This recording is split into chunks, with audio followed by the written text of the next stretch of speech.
We're going to move it around, but so a couple of people may have to move. I just need to check something.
Oops, it's on autoplay.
to move.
That's for the VCR, which we're not using. You don't need it?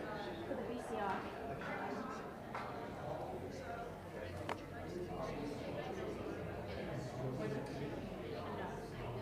Because I've got it plugged in. As long as that doesn't come out. This is the one I need. Next to you, the long one that's plugged into my computer. No, it's there. That's the one you need? Screen is on.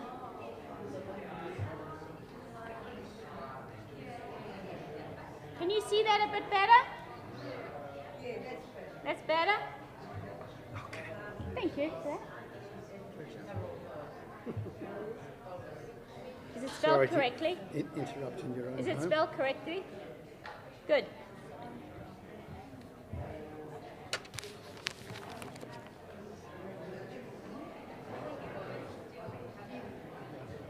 Can't guarantee the spelling.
is a microphone for our Okay, video. wait, you want me to attach it or? I don't know how you do it, but Jan's introducing you. All Oh, right. okay.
So I'll just stand here, is that right? Switch the mic on and then we put the video, the camera onto you. Because we got our camera. Okay. That's our camera right now. Okay. But let's get one in.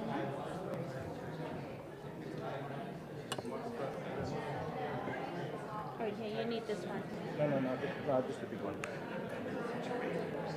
Just leave it there? That'll be fine. Just leave it there? What do you need? Oh, it's on. No, but the volume isn't up. No. Can you start talking, Jen? You want me to start talking? Yeah. Is it working? Hello? Hello? Hang on. Hello?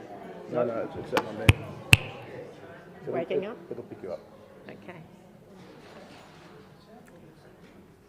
Before we start today, I would just ask you please to either put your phone on silent or turn it off. Thank you.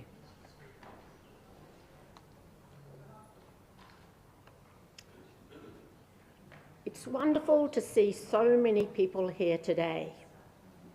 For those of you who don't know, my name is Jan Walters, and I am a committee member of the Jewish Historical and Genealogical Society of WA.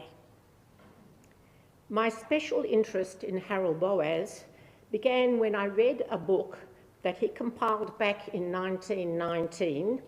The book's title is The Australian YMCA with the Jewish Soldier of the Australian Imperial Force. In this fascinating book, Harold outlined the origin of the Jewish wing of the Australian YMCA. He also outlined his role in serving the Australian and New Zealand Jewish troops in England and France, and he outlined much, much more. The book is on display in the foyer if you'd like to have a look at it later on. My interest in Harold Boas continued to grow when I had the pleasure of meeting up with Sandra and Alex Monteith. Sandra's mother, Peggy Glauert, and Sandra's mother was Peggy Glauert, and Peggy's parents were Sadie and Harold Boas. Sandra told me a lot about her grandfather and other members of the family. Sandra shared family photos and newspaper clippings with me, some of which are on display today. She also loaned me a book, which is the incredible autobiography written by Harold Boas. The title of the autobiography is Bricks and Mortar. Sandra loved her papa dearly. When I told her that the Jewish Historical and Genealogical Society of WA was going to hold a talk on Harold Boas, she was very excited. She contacted the Perth relatives, who are descendants of Harold Boas, to inform them about the talk today.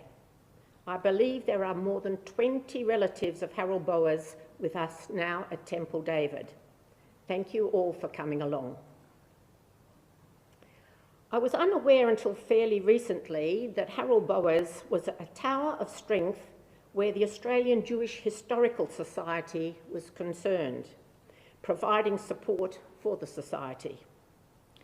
He was interested in writing histories of many organisations, Jewish and non-Jewish, and copies of or original historical documents in his possession were passed on to the Perth Public Library, Perth Hebrew Congregation Library, Temple David Library, and the Australian Jewish Historical Society. Because of Harold Boas' involvement in Temple David, it seemed an obvious choice to ask Rabbi Kim Ettlinger, Rabbi of Temple David, to deliver the talk. We are delighted that Rabbi is our guest speaker today. So now could you all please welcome Rabbi Kim Ettlinger to come and deliver her talk. Thank you.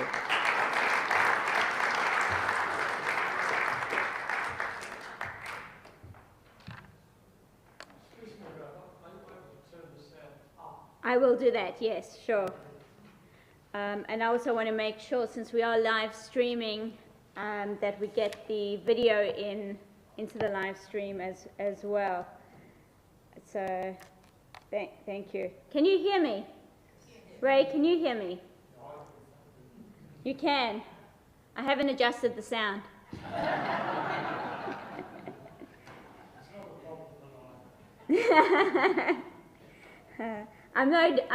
I'm known to be loud when the circumstances are warrant. I want to just share what a privilege it is for me to be here this afternoon to really present on someone who passed away 8 years before I even arrived in the country from South Africa, but who helped create and to help build literally a sanctuary, and that's why we're here. We're not upstairs in the function center. We're in the sanctuary that Harold of blessed memory helped to build and created and was the architect, the design behind. And as the rabbi of the congregation, I do feel this really deep sense of awe every time when I come into this beautiful space. And I'll talk a little bit more about it. Look at this legacy. Look at and how well it has stood the test of time, and it's one of a few, not many, buildings from the era, from the 1950s and before, going earlier, that still stands and is, I want to say, still used for its purpose regularly. And I want to say it is used daily for a multitude of activities. My goal today is not to try to give you every single detail about Harold's life and his family life, but to touch on things that, quite frankly, I found interesting. So it might feel a little bit, well, why didn't you talk about this, or why didn't you talk about this? Because, to be honest, each component of Harold's life warrants one session of 45 to 50 minutes, because there is so much packed into it. I thought it was a catchy title to call it From Emu Brewery to Temple David. Sounds like he's gone on a real journey, but certainly that wasn't the intent. So the topics that we are going to cover, and hopefully this works, we are going to look at, hopefully this is not triggering for anybody that I couldn't control the speed of the writing coming up. We wanted to have a look a little bit at Harold's personal life, but not too personal. His education, the Jewish contribution, civic life. For me, that's the politics, when he was involved in politics. His professional life and great works, and of course, the legacy of which he leaves us. So now getting into who he was. Born in Adelaide on the 27th of September, and he died on the 17th of September 1980. He was known as an architect and town planner. His hometown was here in Perth. and what I understood, he never intended to stay in WA long term. He was going to come out here, and then he was going to go back to Adelaide, or certainly to the east. But there's something about Perth that once it gets under your skin, because you see it with young people now coming back to Perth. They leave and come back. Just look at me. His father, Rabbi Abraham Tobias Boas, was 40 when Harold was born, and his mother, Elizabeth Solomon, who was 32, and he was one of 10. Although when you look in a family picture, you will count only 9 children. And you can see he was very much known for his hole punching, and you can see his hole punching here in this this picture. This was I thought one that was, you can get the full black and whites, but I think this one gives it a little bit of life, and you can see his parents in the middle. To be quite honest, I have no idea which is him, but I didn't look at the details that closely. Which one is Harold? The second from the top. On the left. My left or your left? On the right. Your right. This one? I'll get there. Aha. This one. This is him. What a cute punam. What a cute punam. I'm going to... can I get a volunteer from Temple David who's not afraid of technology? Thank you, David. If you can zoom in on the TV for those people who are live streaming, which might be nobody. But certainly for the records it would be good. I'm going to share, so there's this beautiful picture of Harold and Sadie, Sarah Cohen. They are, and this is a night out on the town in Perth. The beautiful picture is also on the table out there. The first question I said was, why do I need to present? Everything is there. Let's have a look here at, I want to talk to you a little bit about, this is the Adelaide home of the Boas family to accommodate so many people. When I read about this photo, it was still standing, the house, and I believe it still is today. And I am going to speak about Harold's Jewishness both in Adelaide as well as when he came to Perth, because it's not Orthodox Judaism, and I'm not going to spend a lot of time talking about Judaism. It's not the Orthodox Judaism that we know today in many ways. Very much the Orthodox Judaism of the turn of the century. It's quite different. Have you heard about Shlomo the pencil maker? If you're part of the family, you know about Shlomo the pencil maker. Did you know? I'm going to share a family legend here. I have one of, this is Harold's pencil. Whenever you pick up an HB pencil, now this is a legend I believe Harold told his grandchildren, because his great-great-grandfather,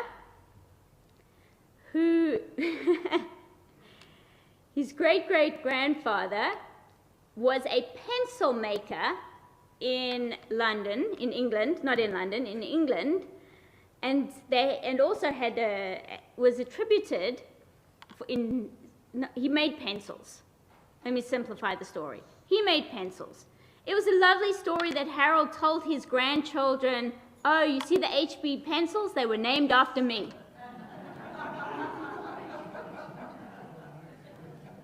So now, every time you pick up an HB pencil, you know a little bit about Harold.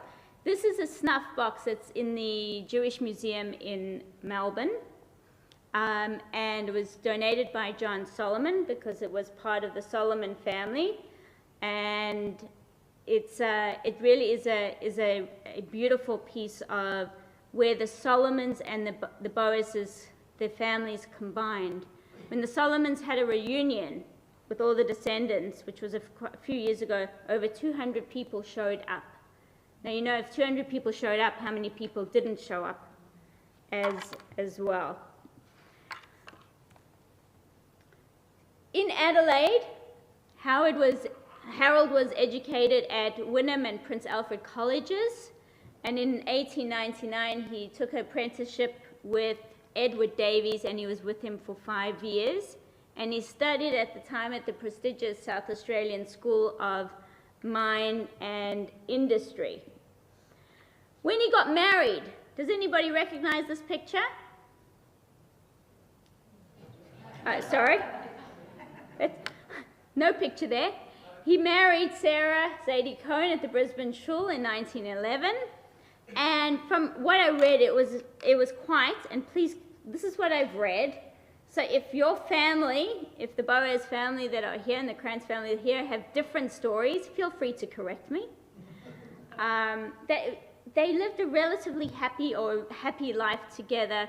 They did so much together, traveling, and they lived in various different houses, first in Mount Street, Perth. Can you imagine that? Can you imagine living in Mount Street, Perth today?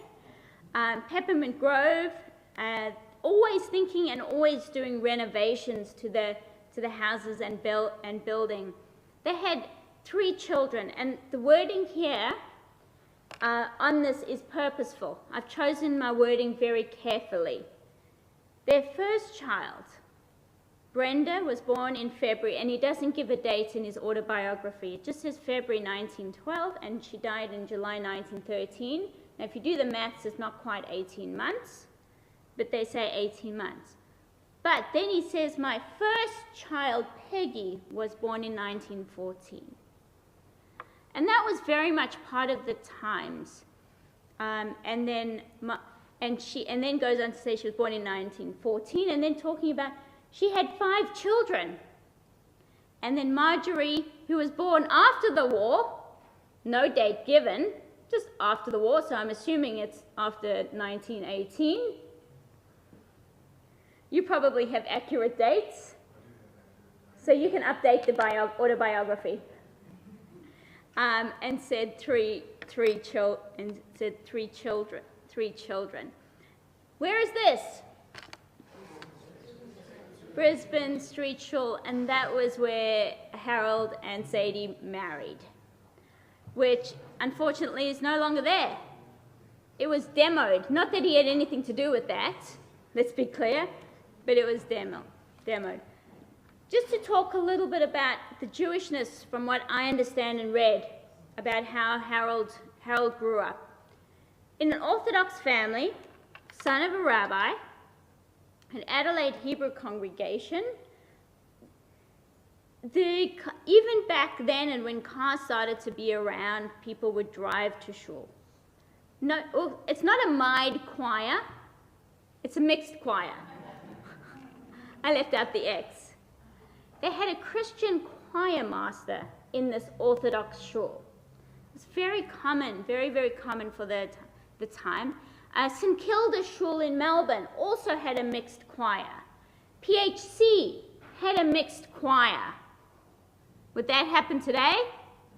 Whereas the pendulum swung, more conservative.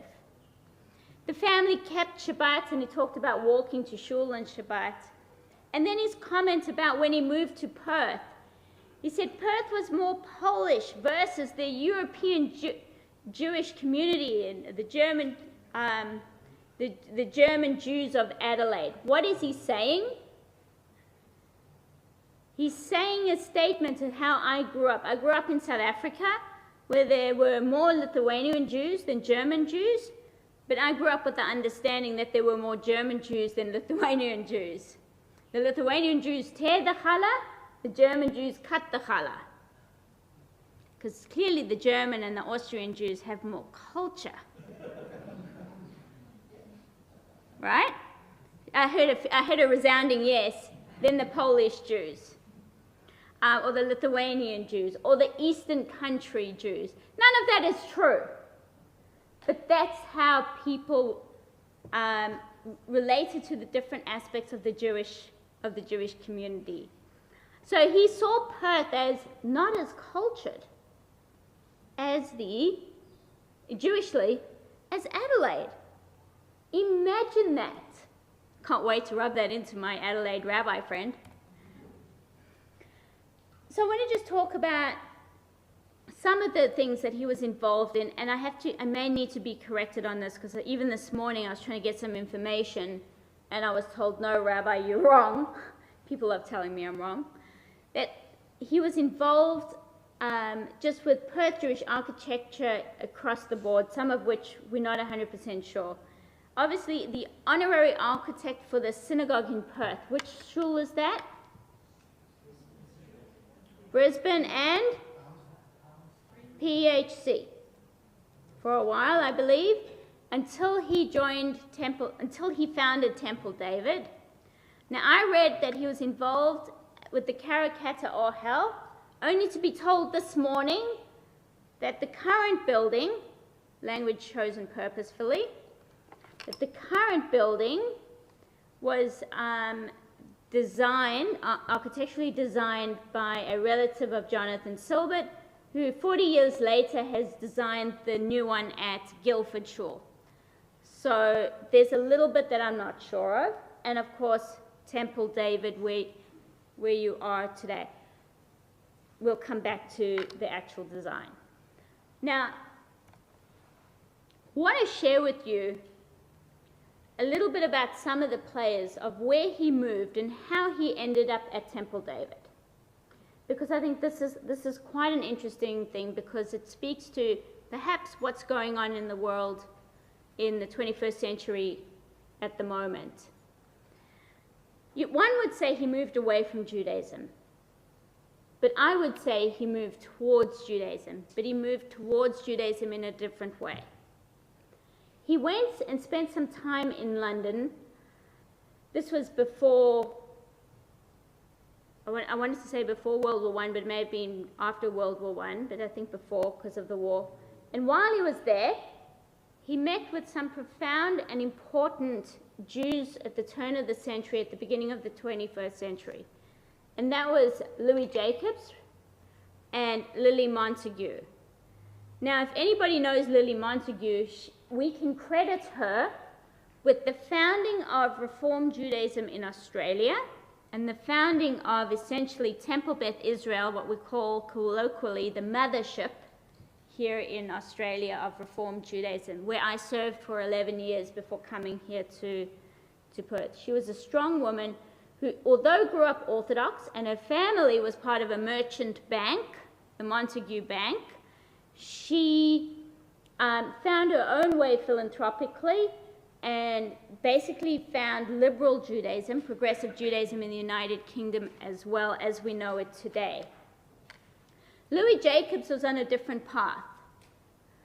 Louis Jacobs was an Orthodox rabbi who found it necessary to involve himself in biblical criticism and say that that was a legitimate form of understanding the Bible. Now, if you're an Orthodox rabbi today, and even some progressive rabbis like myself, we kind of say, well, yeah, that's just one way, but let's not put too much emphasis in it. But that was a very important way of understanding the Bible at the time. And Louis Jacobs actually left the Orthodox movement, was one of the founding members and important members of the conservative movement or Masorti movement in the United Kingdom and North London's synagogue. I'm not going to spend too much time on them. Moving into Zionism. Now this I loved. This hit a passion for me, because at the time he said, and this is a quote, that Zionism is seen as a nostalgic dream of those who believed in the fulfillment of prophecy. This was written before the establishment of the State of Israel. And when he talked about political Zionism, it was biblical and theological Zionism versus actual Zionism, because it was before 1948, friends, before the establishment of the State of Israel. And he felt, in his words, that we need to be Australians of the Jewish faith, not Jewish Australians. That's my words, Jewish Australians. Now, I always grew up in Habbo and in Netze, the Reform Zionist youth movement, saying, are you a Jewish Australian or are you an Australian Jew? And, you know, they put the fear of God in you if you said you were an Australian Jew, not a Jewish Australian. And that was here in Perth in the 90s. Have a look at these fellas. Do you know who they are? Who is this gentleman over here?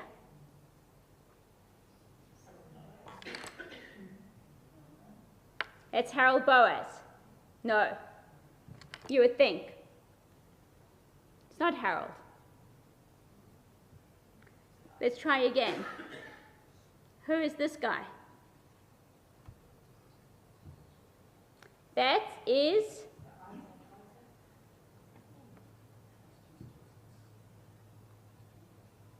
they're all Jewish. And then the third person, do you know who that is? No. That is Philip Maisel. That's Philip Maisel.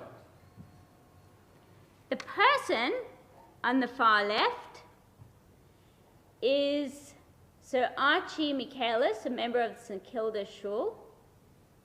Do you know what he did? Something really important. He was one of the founders of the early anti-Zionists. He was a judge, a barrister. He was one of the most important people within the Australian Jewish community at the time. And then the guy in the middle is Sir Isaac Isaacs, the first Governor General, Australian-born Governor General, Jewish here. And he was the three of them, along with Sam Maisel, Philip's brother, and no, not Monash. I was wrong about Monash. If I spoke to you about Monash, I was wrong. Harold. In 1947, started the Australian Jewish Outlook and the anti-Zionist movement. Now, they were anti-Zionists before the State of Israel. And that was something that was critical for that moment, because after a year, they disbanded the group. They created a publishing house. I don't want to spend too much on that, but I believe that some of them, can't speak for all of them, that now, of course, Philip Maisel is a founding member of Temple David as well. It's Judith Arkwright's father. That if they were here today, they would not form an anti-Zionist movement, but I could be wrong, because it's a very different situation. Harold was very involved in starting the Australian Jewish Welfare Society in 1936 to help Jewish refugees. And on that, I'm sorry that you can't see it so clearly. We can get a better graphic for you another time. The patron is Rabbi Friedman. The president is Mayor Breckler. The treasurer is Mr. Maisel, E. Maisel. The honorary director is Harold Boas. So one of the things that he found so important was to make sure with the refugees coming from Germany is if they made it to Australia, that we needed to have a welfare society to take care of them. Fleeing Europe, fleeing the Nazi regime, that if they came to Australia, there needed to be a place for them to be taken care of. In July 1916, Boas was, and this is my wording on my understanding, he was rejected for active duty, meaning he wasn't going to be a fighter. He wasn't going to be a fighter with the AIF. So he worked. This is to see if you're paying attention. As a chaplain with the YMCA and with the Air Force, doing really important work. And he probably knew what he needed to do, given the fact his father was a rabbi. He returned to Perth on the Orontes, if I'm pronouncing that right. Have you heard of the Orontes? It was a steamship that really its route was between London, the UK, not London, the UK and Australia. It was eventually in 1925, it was pulled apart into pieces, whatever you call it. Not just that, but literally pulled apart. There were various versions of the Orontes, but he came back on that. And it's, for those who care about ships, you would care about that. I'm not going to go into a lot of details about every time he ran for something, but he was part of the Perth City Council, and these are the dates from 14 to 16, 26 to 42, and 44. Why do you think between 14 and 16, 26 and 42, and then again in 42? But why do you think for the first two dates? During the war, and if a country's at war, what is happening business-wise? Not a lot. Not a lot. And what happened, and also this was true between 1929 with the beginning of the Great Depression. He arrived back from a year round the world trip to start to see the Depression with domino effect from the US and then into Australia. In 1969, he received the Order of the British Empire for civil service to architecture and the inaugural medal, silver medal of Australian Planning Institute of WA, and then of course the very beautiful Delhi Park, which is now the Harold Boas Gardens. And just to show you, but I'm not going to read the details there, this is actually his notes on his letterhead, which says Oldham Boas, Edney, Brown and Partners, pictures of the silver medal, and there are pictures out there as well of both those medals where it says Inaugural Award 1974. His companies. In 1905, he established the solo practice of Well Chambers in St George's Terrace, and then in 1907 formed the Barstow and Boas with Austin Barstow. Austin Barstow was the mayor of Subiaco at the time, and I would imagine, and I'm going on a limb here, I would imagine that would have got him interested in getting involved and starting to become involved in local politics. Because if you're working with somebody and you're talking about it, then that would pique one's interest. In January 20, AMP Chambers, where he met Charles Oldham. I had more there, but I took it out. And in 1923, the firm that he joined became Oldham Boas and Edney Brown. Now, in 1920, the same year he joined with Oldham, Oldham died. So they had a very short working relationship, but the trustees of the company entrusted it to Boas. So he was able to continue that legacy and in a time that was post-war, before the Depression, to start to grow a company. And these were very formative and successful years. And he was responsible, as we know, for many private homes, churches, and public buildings here in Perth. Moving to Temple David. Here we are at Temple David. Does it look the same? There's been a few changes to Temple David. There's been actually two major additions.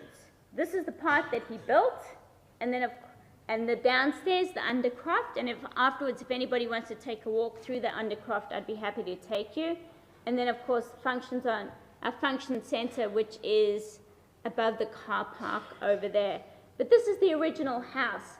And if you stand in the parking lot and you look at the house, you can actually see it. Now, really, the resident expert on all of this that's here today is David Motter.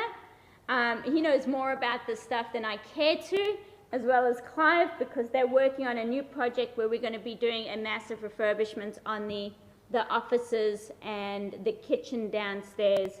So all of the old plans have been pulled out, and I promise you're not breathing in any asbestos at the moment. That's not so funny, is it? Do you know where this plaque is? It says Oldham Boas, Edney Brown and Partners Architects, Williams and Emery Contractors, 1963. Do you know where that is? Besides Clive, who took the photo, I had to tell him where it was. No. It's here. But you know where here it is? No. None of you noticed it when you walked in the building. When you walked up the stairs, the door was open. It's behind the door on the wall. And it's a glass door. It is right there.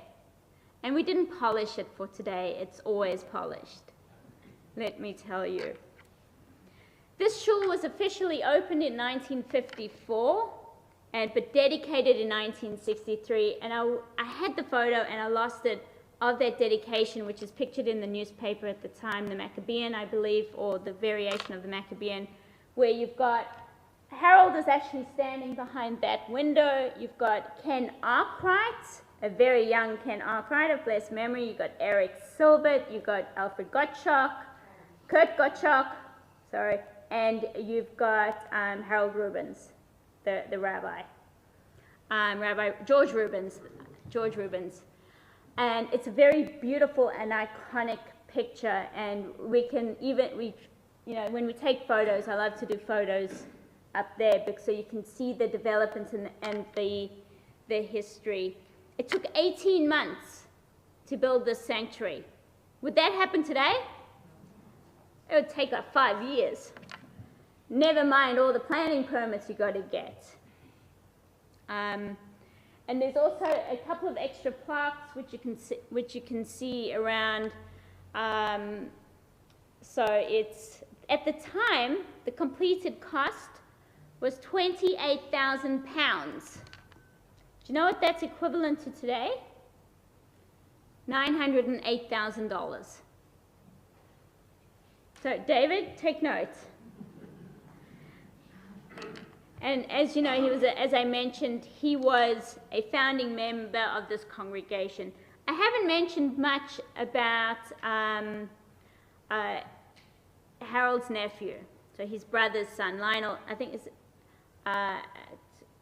who is Harold Krantz, and that's from, he worked with Krantz and Sheldon, established by Robert Sheldon, George's father. Your father-in-law, Liz, and they were from Vienna, the Sheldon. And when I think about it, George was still here. Obviously, when I grew up with George, and you always used to sit over there in shul. People have their seats still today. See, this whole business. So I'm going to go on a little side. This whole business with having your names on seats is immaterial. You don't need your name on a seat because you're going to go to your seat. And God forbid somebody sits in your seat. Just saying. Here is a picture of the Board of Management, a listing of the Board of Management. The president, who only died just a year or so ago, Ron Taft. We've got pictures of him in various places. The inaugural president. The vice presidents, Harold Boas and Kurt Gottschalk. The honorary secretary. One name that I haven't heard much about is Mr. R.E. Burns, and then the honorary treasurer, Emil Sain, and the committee is Mr. Sharp, Mr. Solomon, Mr. Hoffman, Mr. Benjamin, Dr. Samuel, Miss Davies, and Mrs. W. Levy. That would be Aggie Levy of blessed memory. I remember Aggie from that. I haven't listed all the foundation members. I do have a list here if you want to know if you're a foundation member or not. And there's some handwritten names on this list. And this is with the State Library, this list. Talking a little bit about, I love this picture, polling day, February 1st. And what I loved about it is that authorized by T.E. Gammon. You know, that everything has to be authorized. So he took on a seat that he won easily. It was a, what do you call it, a by-election. This is February 6th. I'm actually going to jump ahead one. This is the whole publication for the Metropolitan Province, which is Perth, West Perth, North Perth, and East Perth. And I'm not going to go into any detail, but I thought that was kind of awesome to still be able to see. And I did say I wasn't going to spend too much time going into it. Within his professional leadership, he's known for advocating for professional standards, involved in architectural institutes, and a mentor to emerging architects, and he promoted urban development and planning. One of the things that I was reading about that upset him the most, I don't know, I didn't ask him, is when they started to take trees out of St. George's Terrace.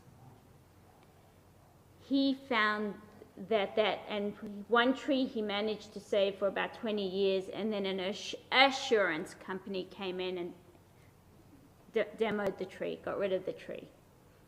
But he did not want Perth to become like New York City. He wanted Perth to stay more modern, but nothing like. I'm going to skip over the notable Federation style projects. I really am just making mention of that, which is there of Maralinga in West Perth. I don't know anything about architecture, so for me to speak about that is inauthentic. He did create the King's Open Air Picture Theatre in about 1905, but that doesn't make sense because he wasn't here at that time. So this is where I think I got some information that came to me that doesn't feel accurate. But let's go to the beautiful Adelphi Hotel. Do you remember what it became?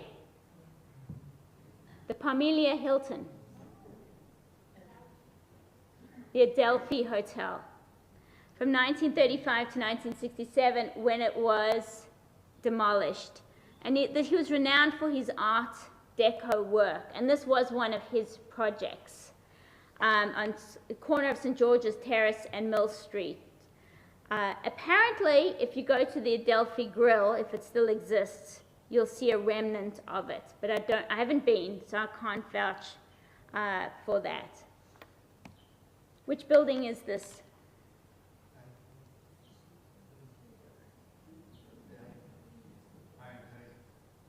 Behind it, right? What building is that? That's what the Adelphi would look. That's the Adelphi. But if the Adelphi was gone, but that's the actual building standing today behind it. So I just put what I got from Krantz website. I couldn't quite get it to move like the overlay. I couldn't get the overlay, so it would look like that if I go back a bit. Do you see that? If I do that, there you go. Now let's move to our beloved Emu Brewery. This is a sky shot. 1938 to 1992.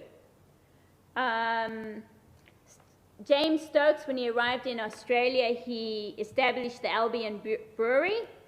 There were many owners of the brewery over time, obviously Art Deco style. And who was the builder? Who was the main architect?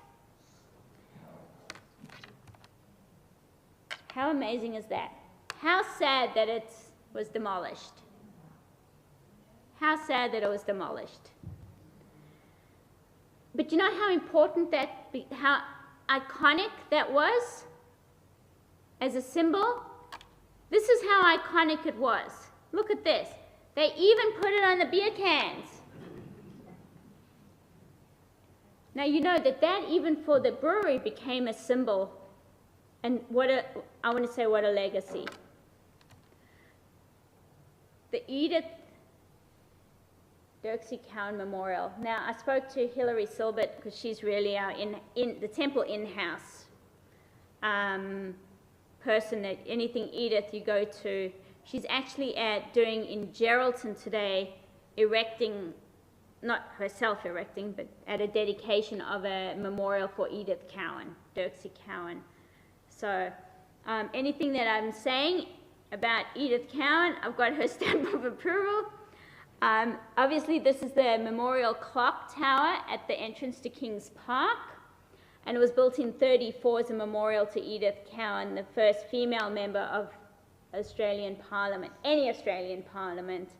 It was unveiled on the 9th of June 1934 and is the first civic monument to be erected in honour of an Australian woman across Australia. The first for a woman in Australia, which I thought was pretty cool. So we're going to go from life to death. So I read a beautiful quote where I believe Sadie was on a ship and she was approached about which Boas she was related to. And she said, "You're mixing the person who builds above ground with the person who builds below ground."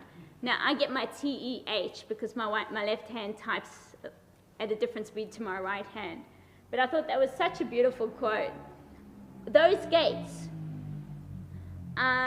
were built in honor of Lionel, his brother. They're not at the main gate, they're at the Smythe. If they're still there, I haven't checked, they're at the Smythe entrance. Now, why in honor of his brother, Lionel? Because his brother served, I was on the cemetery board of Karrakatta from 1903 to 1947.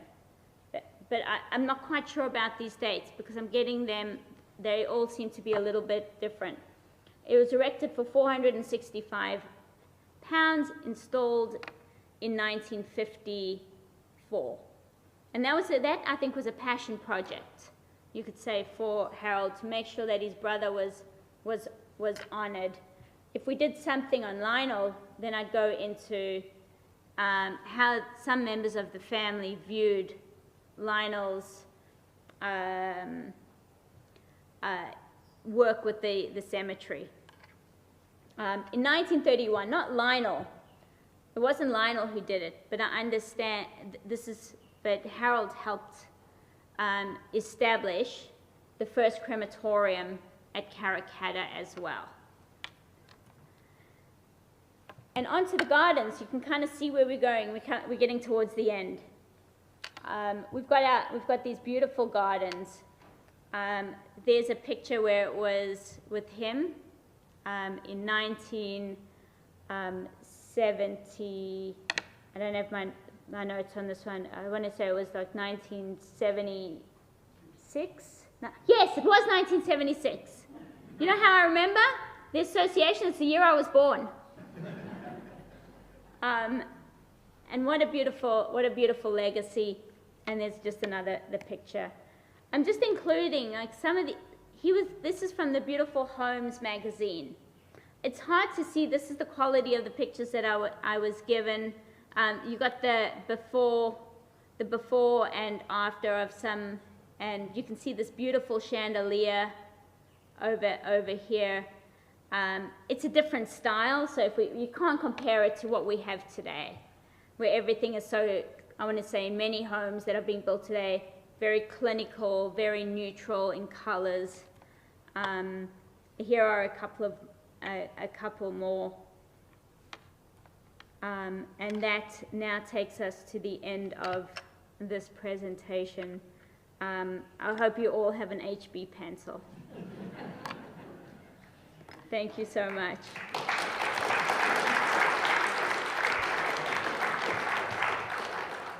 And you can imagine how much I didn't say. Do you want to take questions? I'm happy to take questions, but there'll be people here who know more about Harold than I do, and certainly the relationship with the Krantz family as well, and what he did with his nephew, who was also an architect working in the Krantz company. Can I just say that he actually wasn't a chaplain for the Jewish servicemen? Rabbi Friedman, when he was Reverend at the time, he was the chaplain. I'm talking about when he was with the YMCA in England. That's what I read. Yes. So I'm talking about the time he spent in the UK, because he went as part of the AIF. He went to when he was secretary of the YMCA, he spent time and was chaplain at that time. That's what I read and understood. But as I said, we'll double check that, Jan. You're most likely correct. Or do you guys know? You seem to be nodding and shaking your heads at different. Only from his. And what did he say in his memoirs? You can't remember. I thought he said chaplain too, yeah. But his chaplain was here or not at all? Was that chaplain not at all or chaplain here? Because that's where I got the word chaplain, was from his memoirs. So we'll go back and read that chapter. Sorry? He was chaplain in England. Thank you, Walter. I'm happy to take questions, but as you can see, it's like a regular Shabbat service for me. This is what happens on Shabbat. It's my honour to be able to give thanks. But, you know, people are given tasks. My task is to say thanks. How do you say thanks to somebody who's used to standing up here, not only weekly, but given any opportunity, and she speaks? I like talking. See what I got to deal with? She's obviously very nice. She's obviously very diligent. She's done a lot of homework, for which we thank you. My pleasure. We also thank you for the way in which you delivered it. It wasn't pontifical. It wasn't even very rabbinical. But it was very educational. Thank you. So we'd like to thank you very much. And I'd like you all once again to show your appreciation for Rabbi Prince.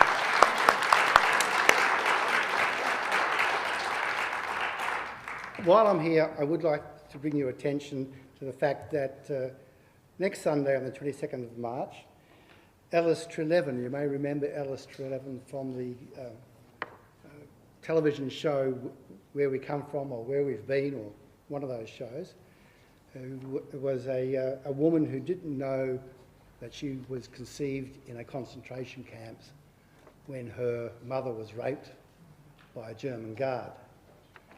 She's done a lot of extra work, and so the purpose of this talk, the name of this talk is Every Family Has a Secret, and Now Beyond That. By the way, that was the name of the show, Every Family Has a Secret, and beyond that. It'll be held at the Randa Shul at 2 p.m. on the 22nd of March. We'd love to see as many of you there as you can. So thank you once again, and hopefully we'll see you next month.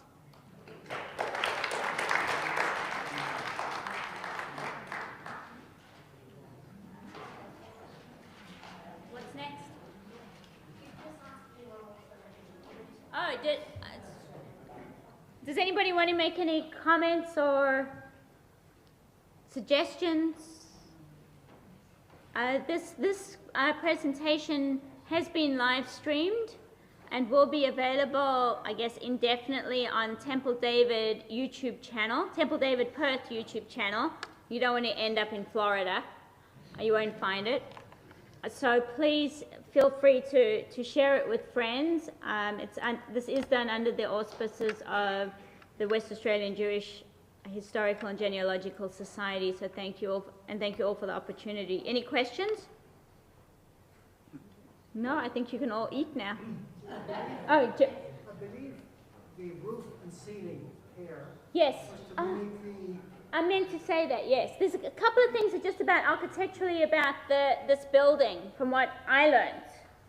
is when you sing Ma Tovu or Halecha Yaakov, how good are your tents, O Jacob, your dwelling place, O Israel. It's an opening prayer song.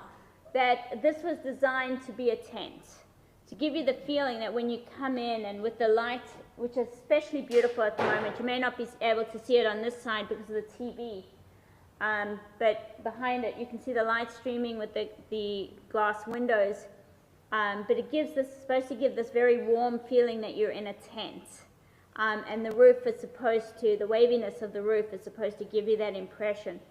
Also, of the time, with the bima, the going up, it's very Freemasonish, let me call it. It's the Freemason structure. That's supposed to be the steps leading up to the temple in Jerusalem, obviously with the ark behind us. So there's some of that historical thing. It's pretty, some of it is pretty solid. I won't step too hard. It's hard, and it's very hard for us to retrofit it to make it more accessible. Could you imagine the degree of ramp where it would start? It would have to start at the airport. The ramp up to the bima. And then, so if anybody would like to go downstairs and have a look, I don't have a lot of time, but David or anybody who's a temple member can take you downstairs. Clive, I've got a bar mitzvah program to get to at 4 o'clock at my house, with about 12 kids and parents coming over. Questions? Nope. Can I get all the family members to come up here for a group photo? If you're in the family, if you're Krantz, Boas, Solomon family, we would like a photo if you're willing.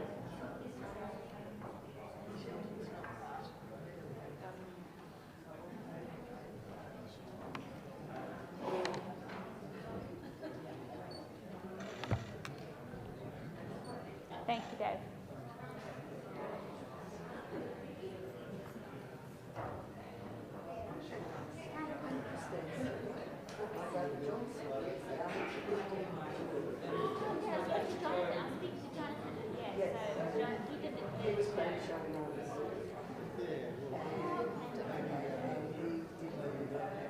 How many people are there?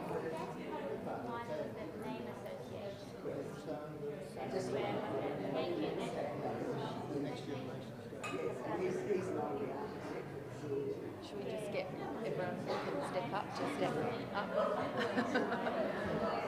Big ones at the back. Wherever you like. Big ones at the back. Well, I'll get that. Yes, I think it'll be nice.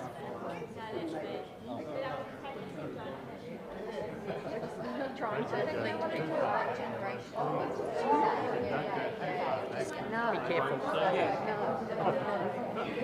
So, Big ones. who we got? Sandra? Yes. Sandra? Okay, so you want it We'll get generationally. everyone around Sandra. Yes, yes, everyone around you. But Yeah. maybe if you go up a little bit.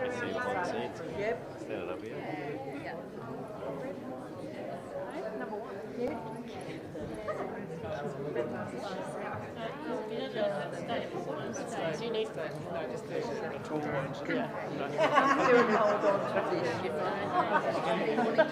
Yeah, so we've got to be together.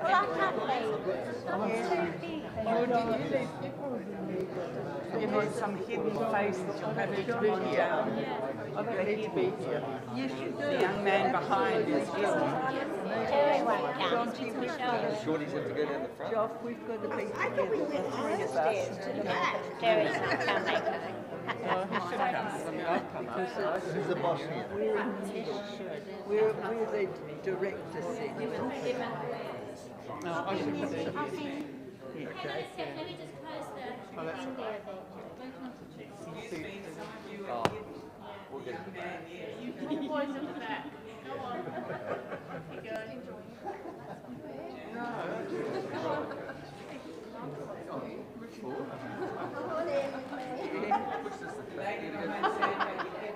Whose side are you on? Oh, you're in the front. Get round the front. Get round next to it. I'll just go. Yeah. Come on. Come on, young one. Just get higher. Just get a bit higher.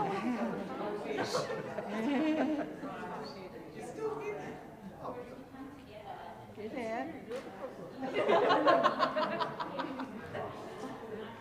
Lovely technique we've got there.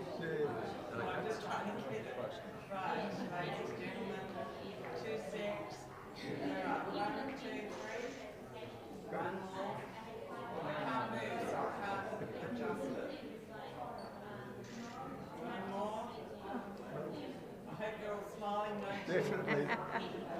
And I won't blink either. That's it.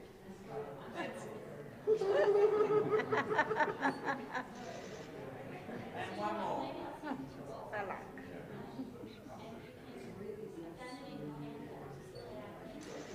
Thank you all. Thank you. Thank you.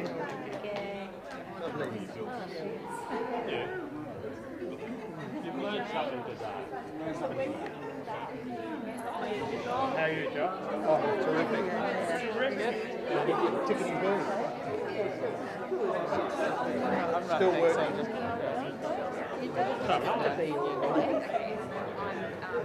I'll never stop. I get too bored. You're going to have interest. I love my work as well.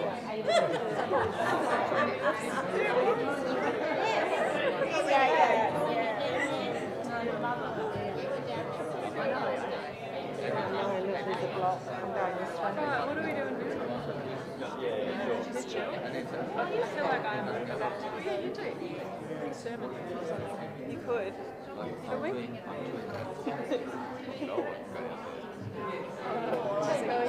I just give a little speech. My granddaughter, Eddie Monteith's as well. Tap again. So we get everyone's attention. So I'm just saying, I don't know anything. Sure. I always say. So I'm John's brother's daughter. Okay. Oh, cool. Yeah. Awesome. So yeah, that's yeah. Oh my god. That's so crazy. I see Sandra and Alec quite a bit, but. So my cousin's daughter. Yeah. So thank you. I guess she's the first cousin. What's her name? Oh, okay. Oh, wow. I know. Oh, unless we're all meeting now. I know. Oh, good to meet you. Yeah, you too. Hopefully you guys, the younger generation. And so when do you leave to? We're talking about having Tuesday night. lunches. Yeah. Try and do it every year in February. Just get everyone. And you're not back for a couple of weeks? No, I've got 3 weeks. Hello, how you doing? Good, thanks. And you moved? Well, that's a shame. It's crazy. Yeah. But all Dad's appointments have been pushed. We've spent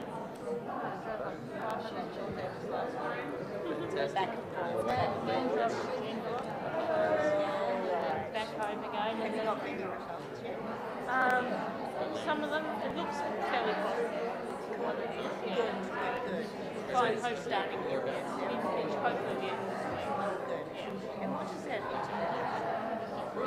For his, probably, it's going to be a tablet and an IV every 2 weeks, and I think it's like a week of tablets, and they all come to his house to do that. But he just doesn't need extra support.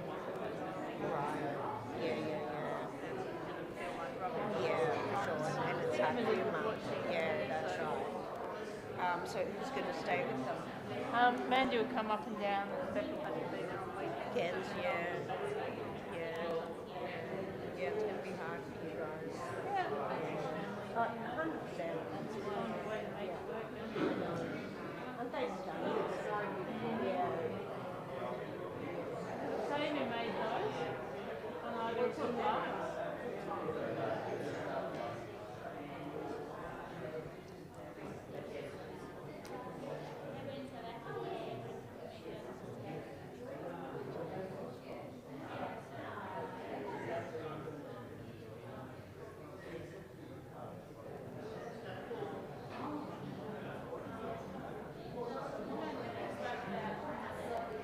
I think we're not being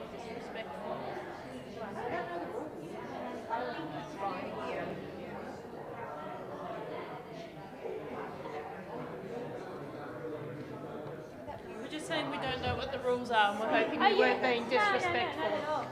How cool is that? I love doing services, especially afternoon services.